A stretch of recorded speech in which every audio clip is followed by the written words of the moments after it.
James Elder, welcome. You've just been in Gaza last week. What is the situation there since the Israeli conflict with Iran began? David, Gaza, devastation keeps redrawing the bottom line, if you will, and with very little, if any, pushback from the international community. So this is my fifth time being in Gaza since those horrors of the 7th of October. Two things I think strike me beyond the grave situation of civilians there. One is water. There's been a complete denial of any fuel to come in for the desalination plants for 100 days. We are weeks away from children dying of thirst. So the level of stress in a population under bombardment has hit new highs. And the other, I think, of all the things deprived going into Gaza, the food, the medicines, it's painkillers. I never get used, David, to seeing those little girls and boys with the 4th-degree burns or the shrapnel. But this time around, I heard them. You hear the screams of those children. So, and of course, all this is man-made, David. This is utterly avoidable. This is not logistical. This is political. We could change this within 24 hours by allowing medicines and fuel and so on to enter the Gaza Strip, but that's not happening. I want to come to how the delivery of aid has changed there and what it means for organisations like yours. But just on the situation for kids in particular, on this program last week, Israel's Deputy Foreign Minister claimed there was no starvation in Gaza. She said only warnings of imminent starvation. What's your response to that? Well, we just have to look to the world's preeminent nutritional body that uses an array of devices to garner nutritional evidence across the population, as it has done in Sudan, as it has done in Ethiopia, as it has done in Somalia, as it has done for decades. And its warning is of 500,000 people. Its warning is of famine, but also starvation. Now, this is an important thing. It's a little confusing, David, but it's important. When famine occurs, if famine occurs, it's too late. Famine means mass death, but starvation is when a child's immune system starts to shut down. That's already happening. So every time there's a warning of famine, the international community responds and Israel loosens controls a little bit and food is allowed in, and then the international community gets distracted and it's again tightened, and we see this nutritional situation collapse as we're seeing now. Children's bodies are not waiting for some technical declaration in Gaza. I have seen hundreds of children and adults, as I'm driving through in an armoured vehicle, do this hand-to-mouth sign of hunger. I've seen the signs in hospitals. The evidence, unfortunately, yet again, actual evidence is very clear for girls and boys in Gaza. Let's just explore how aid is being delivered. So the privately run Gaza Humanitarian Foundation, set up about a month ago, supported by Israel and the United States. Its aim is to ensure that aid can be delivered without falling into the hands of Hamas. In practice, how is this system working? I think there's been senior officials who've explained its stated aim is actually to force displacement of people from north to south. Because they only have distribution in the south, is that right? Yes, one place in the middle area, and there's 4 distribution points. This is a handful of sites, and they're militarized. Now, the United Nations made very clear, there is a very clear reason why you can't have one party to a conflict handing out aid to those it chooses in a combat site, because it's a combat site.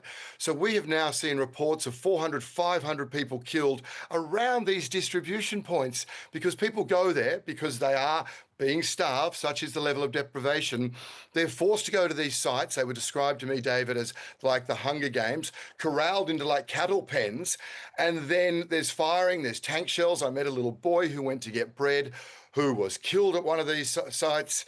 And then when there is a mass killing, it is explained away by the IDF as it was a combat site. It is the most ludicrous but lethal catch-22. And I guess the final point, David, is that humanitarian aid is much more than food in a box. It's incubators, it's oxygen, it's hygiene kits for girls. So we do have to look at it. Just on these incidents, and we're seeing repeated reports of these incidents of people being killed trying to access this aid.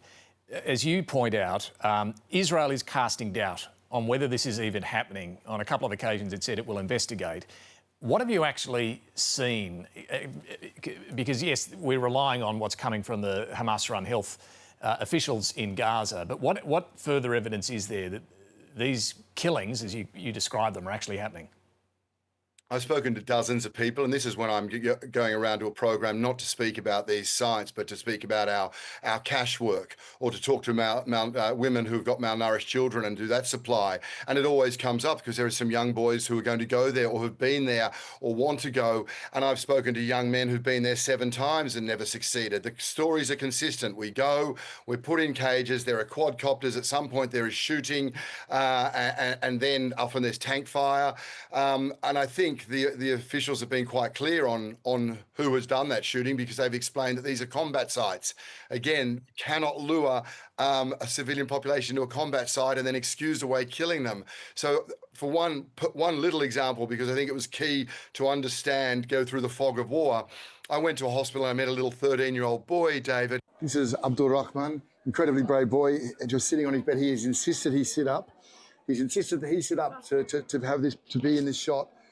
He wants his story told. Abdul Rahman, his father, gave him some money to go and get bread. As he was going, he saw people moving en masse to the Gaza Humanitarian Foundation distribution.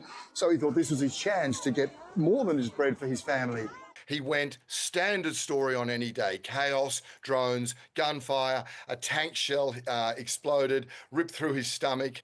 When I met this little boy, he was telling his story, David. His dad's in tears, of course, because the little guy just went to get food for his family.